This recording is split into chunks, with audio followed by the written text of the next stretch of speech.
Good morning everyone. My name is Dipali Raghuvanshi. We are all prepared for the different examinations for our country. SSC, MPPSC and CA, CS and all examinations are very important subject for the economics. ठीक है, economics subject आज हम पढ़ने जा रहे हैं जिसका one topic हमें कवर करना है इकोनॉमिक रिफॉर्म 1991। सबसे पहले यदि मैं आपसे बात करूं इकोनॉमिक्स या अर्थव्यवस्था की, हम बात कर रहे हैं अर्थव्यवस्था की। अर्थव्यवस्था, अर्थ यानी होता है पैसा और व्यवस्था यानी होती है किसी कंट्री के अंदर पैसे से जितनी भी व्यवस्था चल रही है, इसे हम इकोनॉमिक्स कहते हैं। ठीक है, इकोनॉमिक्स की बहुत सारी चीजें हैं, types of economy, national income, per capita income, एक कंट्री को पूरा मनी के द्वारा जो फॉलो किया जाता है, this is all parts of the economy. लेकिन today I have one topic completed for the economic reform 1991। ठीक है, किसी भी घटना के पीछे बेटा कोई ना कोई कारण होता है। यदि हमारी कंट्री में इकोनॉमिक रिफॉर्म 1991 लाया गया है तो इसके पीछे भी बहुत सारे कारण होते हैं। ठीक है, इकोनॉमिक रिफॉर्म के अंदर तीन चीजें आती हैं। ठीक है, that's one liberalisation, second privatisation, third globalisation. Liberalisation का मतलब होता है उदारीकरण, प्राइवेटाइजेशन का मतलब होता है निजीकरण और ग्लोबलाइजेशन का मतलब होता है वैश्वीकरण। ठीक है, तीनों चीजें कंट्री के अंदर लाना और कंट्री को प्रॉपर तरीके से इकोनॉमिक में एक डेवलपमेंट में एक ग्रोथ होना, this is very very very very positive vibe for the India. ठीक है, अब आपको पता है कि हम स्टार्ट कर रहे हैं कुछ चीजें कि let's us discuss the various reason need for the major economic reforms in our country. ठीक है, क्या क्या रीजन रहे हैं कि भारत के अंदर इकोनॉमिक रिफॉर्म 1991 हम लेकर आए। सबसे पहले हम बात करते हैं बेटा, सबसे पहला हमारा है poor performance of the public sector.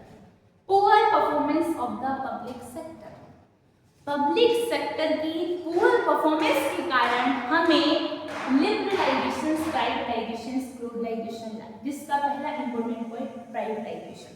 ठीक है, क्योंकि पब्लिक सेक्टर प्रॉपर तरीके से काम नहीं कर रहा था और हम जानते हैं अलग अलग कंट्री अब बहुत ज़्यादा विकसित देश बन चुके थे, विकासशील देश में हम का इंडिया आता है और अब हमें भी बेसिस ऑन द डेवलपमेंट के अंदर एक डेवलप कंट्री में हम अपने आप को दर्शाना है और हमारी कंट्री को डेवलप करने के लिए और प्रथम विश्व युद्ध, द्वितीय विश्व युद्ध, first world war, second world war के बाद कंट्री का बहुत ज़्यादा डेवलप होना बहुत ज़्यादा इम्पोर्टेंट था और भारत डेवलप तभी हो सकता था जब हम इसमें कुछ चीज़ों का सुधार करते। इसीलिए हमने एक देखा कि भारत के अंदर किस चीज़ों को कंट्रोल करना चाहिए, किन चीज़ों को और ज़्यादा डेवलप करना चाहिए। उसके बाद भारत के अंदर इकोनॉमिक रिफॉर्म 1991 लाया गया। मैंने आपसे कहा कि पहला है कि क्या है, poor performance of the public sector. Public sector की पुअर परफॉर्मेंस के कारण भारत में प्राइवेटाइजेशन लाया गया, निजीकरण। पब्लिक सेक्टर प्रॉपर तरीके से काम नहीं कर रहा था। ठीक है, हमें प्राइवेटाइजेशन, आज हम जानते हैं, जैसे मैं आपको अभी का फिलहाल का एग्जांपल देती हूँ, रानी कमलापति रेलवे स्टेशन, ये प्राइवेटाइजेशन में काम कर रहा है। एक ऐसा रेलवे स्टेशन है जो बंसल ग्रुप के द्वारा अभी जहाँ पर पूरा रिकंस्ट्रक्शन चल रहा है, जहाँ पर काम हो रहा है, ये प्राइवेटाइजेशन पे काम कर रहा है। यदि आप देखिए तो इससे पहले यदि ये हबीबगंज था तो इसकी आप यदि पूरा कंस्ट्रक्शन या इसका डेवलप देखते हो तो डिफरेंट फ्रॉम द रानी कमलापति। ठीक है, क्योंकि किसी भी चीज को यदि आप प्राइवेटाइजेशन के अंदर काम करने के लिए परमिशन दे देते हैं तो आप खुद जानते हैं कि वो चीजें पूरी की पूरी डेवलप हो जाती हैं और इंडिया में अब इस चीज की हमें जरूरत आने लगी। ठीक है, इसके और भी रीजन है भारत में इकोनॉमिक रिफॉर्म 1991 लाने के, बट अभी main reason poor performance of the public sector. Next यदि हम बात करें बेटा deficit in the balance of payment. ठीक है, डेफिसिट का मतलब होता है घाटा। अभी जानते हैं अमेरिका ने भारत पर टैरिफ लगा दिया था। ठीक है, क्वार्टर टैरिफ, डिफरेंट चीजें जो भारत के अंदर लगाई जाती हैं, हम हर चीज के लिए किसी और दूसरी कंट्री पर डेवलप हो गए। हम अभी गैस सिलेंडर के बारे में जानते हैं, ठीक है, कि इजराइल और अमेरिका का युद्ध चल रहा है, तो डिफरेंट चीजें हम देख रहे हैं, हमें हर किसी कंट्री पर दूसरी चीजों के लिए डेवलप होना पड़ रहा है। ठीक है, तो हम deficit in balance of payment, घाटा होता है हमें हर चीज का। ठीक है, हमारी चीज़ों पर इंडिया पे बहुत ज़्यादा असर हो रहा है इस चीज़ का। नेक्स्ट यदि हम बात करें इन्फ्लेशनरी प्रेशर, महंगाई बढ़ना, इंडिया हम ये जानते हैं कि यहाँ पर पहले से कम पॉवर्टी है, बट अभी पॉवर्टी है। उसके लिए महंगाई का, इन्फ्लेशन का होना हमारे देश के लिए अच्छी स्थिति नहीं है, ठीक है। और हम अभी प्रेजेंट की बात कर रहे हैं, बट यदि हम 1991 के समय की बात करें तो कंट्री हम मान सकते हैं कि पॉवर्टी है, यहाँ पे लोग हैं, ठीक है, जो गरीबी को ज़्यादा झेल रहे हैं। तो पहला तीसरा कारण ये, ठीक है। अगला आता है इनएफिशिएंट मैनेजमेंट, मैनेजमेंट का प्रॉपर नहीं होना।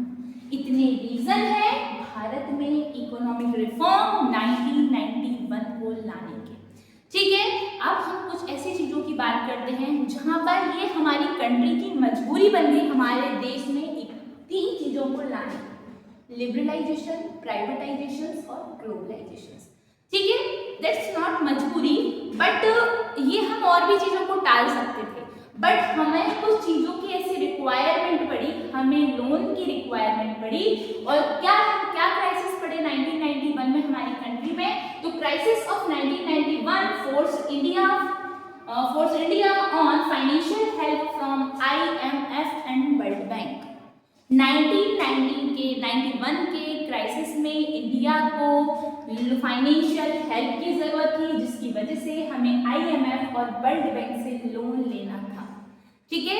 IMF का मतलब क्या होता है बेटा? इंटरनेशनल मॉनेटरी फंड, ठीक है, जिसकी एस्टेब्लिश 1945 में हुआ है, ठीक है। इसकी और भी जानकारी है, लेकिन अभी हमारा टॉपिक कंप्लीट करना है, ठीक है। और PSC वगैरह काफी एग्जाम में ऐसे क्वेश्चंस आते हैं। एक क्वेश्चन और आता है, इकोनॉमिक रिफॉर्म 1991 जब भारत में लागू हुआ, उस समय भारत के प्रधानमंत्री और वित्त मंत्री कौन थे? तो यदि हम इंडिया में फाइनेंशियल मिनिस्टर की बात करें तो उस समय डॉक्टर मनमोहन सिंह, और यदि हम प्राइम मिनिस्टर की बात करें तो नरसिम्हा राव जी थे। ये क्वेश्चन भी काफी बार हर एग्जाम में आया हुआ है, ठीक है। अभी हम बात कर रहे हैं वर्ल्ड बैंक। वर्ल्ड बैंक को हम IBRD, international bank of reconstruction for the development, इसी के बाद ये वर्ल्ड बैंक नाम हुआ, ठीक है। तो इससे हमें लोन, फाइनेंशियल हेल्प की जरूरत पड़ी, और इसी हेल्प के कारण हमें यूनाइटेड नेशन ऑर्गेनाइजेशंस की कुछ शर्तों को मानना पड़ा, ठीक है। पहली शर्त क्या थी? रिमूविंग ट्रेड रेस्ट्रिक्शंस, ठीक है, यहाँ पे लिखा नहीं है, ये भी है, ठीक है। रिमूविंग ट्रेड रेस्ट्रिक्शंस, सबसे पहले आप व्यापार पर जितने भी रेस्ट्रिक्शन लगा रहे हैं उसको आप कम करिए। सीधी सी बात है बेटा, यदि किसी कंट्री को डेवलप करना है, हमारे यहाँ आप हैं, हम हैं, जो भी आज हम लोग यदि किसी चीज को नया स्टार्ट करने जाए, किसी इंडस्ट्री को, किसी कंपनी को, और यदि आपको हर चीज के लिए एंट्री और ग्रोथ के लिए आपको बहुत रिस्ट्रिक्शन हो रहा है, आप इसके अंदर आ रहे हैं, आप इस चीज को ओपन कर रहे हैं, ठीक है, तो आपको हर चीज के लिए बहुत ज्यादा रेस्ट्रिक्शन लगाए जा रहे हैं, ठीक है। तो आप इस चीज को प्रॉपर तरीके से फॉलो नहीं कर पाएंगे, और इसकी वजह से आप उस काम को ही नहीं करेंगे, ठीक है। और इसकी वजह से ही हमारी कंट्री, आप जानते हैं, हम 1991 की बात करें, इसके बाद हमारी कंट्री अभी इतनी डेवलप हुई, और हम अभी अंडर डेवलप कंट्री के अंतर्गत आते हैं, ठीक है। अगली मैं आपसे बात कर रही थी कि रिमूविंग ट्रेड रेस्ट्रिक्शंस, सबसे पहले आप व्यापार पे से रेस्ट्रिक्शन को हटाइए, ठीक है। अगली बात करते हैं हम removing restrictions on the private sector. आप अभी पब्लिक सेक्टर का मैं आपको बता सकती हूँ, लेकिन प्राइवेट सेक्टर पर भी बहुत सारी ऐसी चीजें हैं जिसको रेस्ट्रिक्शन लगाया जा रहा था, और प्रॉपर तरीके से लोग इसे ओपन नहीं कर पा रहे थे। तो हमारा दूसरा रीजन होता है कि प्राइवेट सेक्टर पे से रेस्ट्रिक्शन को हटाना, ठीक है। पहला restrictions, removing restriction for trade, okay. Next क्या आएगा? Removing restrictions on the private sector. और थर्ड हमारा क्या है बेटा? यहाँ पे लिखा नहीं है, लेकिन थर्ड हमारा है कि हमारा वर्ल्ड इकोनॉमी के साथ व्यापार और व्यवहार, ठीक है। अगला जो मैंने आपसे बोला ना, विश्व अर्थव्यवस्था, वर्ल्ड इकोनॉमी के साथ व्यवहार, दिस इज द ग्लोबलाइजेशन, वैश्वीकरण, ठीक है। अभी हमने इतनी चीजें पढ़ी है कि crisis of the 1991 forced India for financial help from IMF and world bank. Bharat को 1991 के जो क्राइसिस को झेलना पड़ रहा था, भारत को लोन की रिक्वायरमेंट थी, और लोन लेने के लिए IMF और वर्ल्ड बैंक ने भारत के सामने कुछ शर्तें रखी थी, जिसमें से हमने सबसे पहले 3 शर्त को पढ़ा है। पहली मैंने आपको बताया है restrictions, removing trade restrictions, removing restrictions on the private sector और वर्ल्ड लेवल पे इकोनॉमी के साथ व्यापार और व्यवहार। ठीक है, इतनी चीजों का हमारे साथ हमारे ऊपर 3 तरीके के रेस्ट्रिक्शन हमारे ऊपर लगा रहे थे यूनाइटेड नेशन ऑर्गेनाइजेशन, और हमें ये शर्त माननी पड़ी और हमारी कंट्री में इकोनॉमिक रिफॉर्म 1991 के द्वारा लिबरलाइजेशन, प्राइवेटाइजेशन, ग्लोबलाइजेशन को लाया गया। ठीक है, तीनों चीजों के बारे में अभी हम और पढ़ेंगे, लेकिन कुछ चीजें जो है कि जैसे 1991 के पहले भी कुछ ऐसी चीजें थी, विश्वेश्वरैया प्लान आया, कमेटी बनी पंडित जवाहरलाल नेहरू जी के द्वारा, और बहुत सारी ऐसी चीजें हुई हैं जिसके बाद भी हमारी कंट्री को इकोनॉमिक रिफॉर्म की जरूरत थी। ठीक है, यदि मैं आपसे नेक्स्ट बात करूं तो आपको इतनी चीजें समझ में आ गई होंगी कि हमारी कंट्री में इकोनॉमिक रिफॉर्म लाया क्यों गया, इकोनॉमिक रिफॉर्म है क्या। बट अभी हम 3 चीजें पढ़ें। सबसे पहले लिबरलाइजेशन, और लिबरलाइजेशन का मतलब होता है उदारीकरण। क्या होता है बेटा? उदारीकरण। इसका मतलब क्या होता है? Removal, refer to the remove entry and growth. ठीक है, refer to the remove entry and growth restrictions on the private sector. जितने भी हमारी कंट्री के अंदर प्राइवेट सेक्टर पर चीजें काम कर रही है, कोई इंडस्ट्री हो, कोई कंपनी हो, उस पर से उसकी एंट्री और ग्रोथ पर रेस्ट्रिक्शन हटाना। This is the liberalisation.